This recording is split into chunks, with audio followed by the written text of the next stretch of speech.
Hey friend, happy hump day. You hear the birds cheering and chirping? I think it's pretty awesome.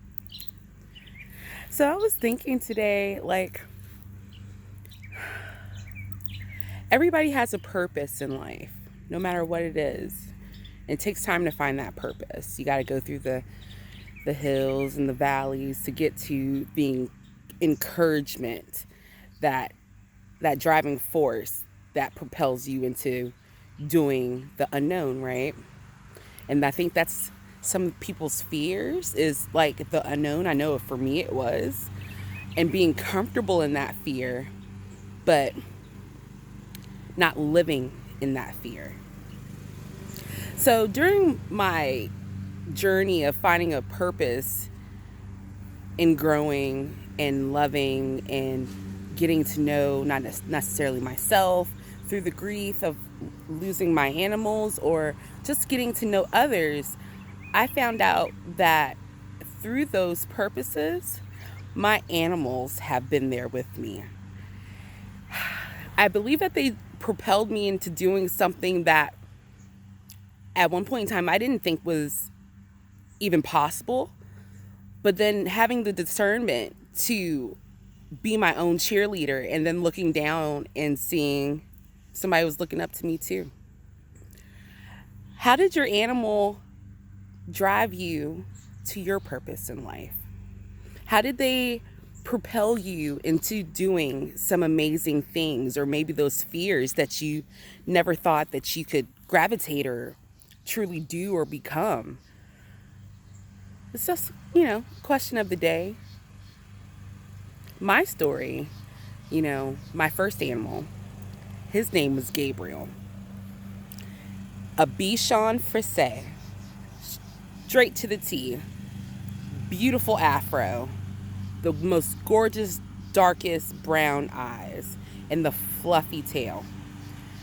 Yes, he was a true specimen of a Bichon Frise, of course. Gotta put that accent over the E, right? Weight gain was our problem. He liked rotisserie. He loved rotisserie chicken. In fact, he loved rotisserie chicken so much, he would chase us down and bite us if we were anywhere near the vicinity of chicken. Gabriel was a treat, but he propelled me into becoming a veterinary assistant. In dealing with him and his trials at such a young age, I was 12. Gabriel had an osteosarcoma. If you don't know what an osteosarcoma is, it's a form of cancer that it had developed into the mass of the muscle and then grew into the bone. Unfortunately, it was for his left front. And with time, actually not much time, actually, it was pretty fast and pretty quick. And we did everything that we could do financially, because my parents still had to take care of 3 kids. Wrapping, bandaging, gauzes, oh gosh, you name it. But when it got down to the light in his eyes no longer being there, and he told us, my mom made the decision to take him to be euthanized, but without us knowing.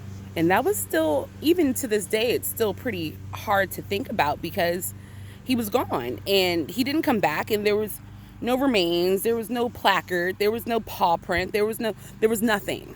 We're talking about, was it 1998 maybe?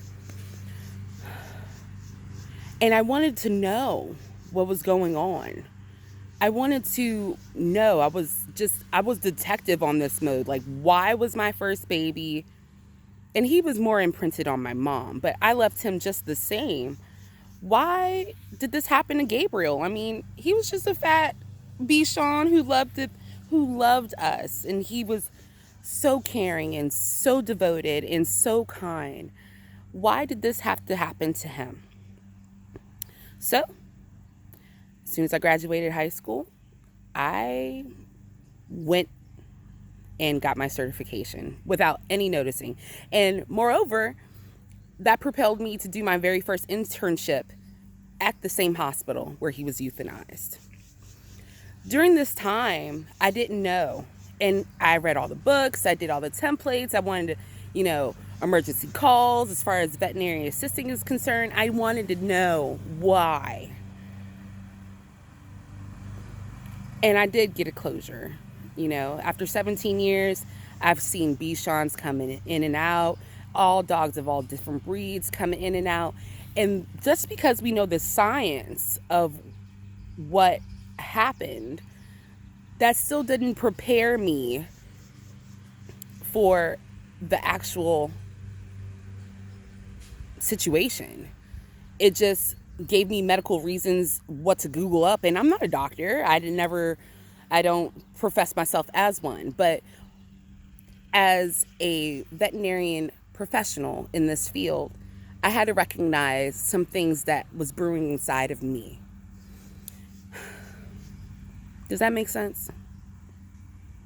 He was the catalyst for me becoming who I am today. And whether Gabriel is over on that rainbow bridge and he has no thought about what's going on down here, I need for him to know that because of him, I became who I am. So thanks, Gabriel. You're amazing. I pray that you have unlimited amounts of rotisserie chicken and unlimited amounts of dirty diapers, unlimited amounts of chocolate and ice cream and everything that you can ever imagine. Even at 35, I still miss your fuzzy face, and you were definitely one of my highlights to my childhood. So today I ask you, what's propelled you into your purpose? Have an awesome and amazing hump day.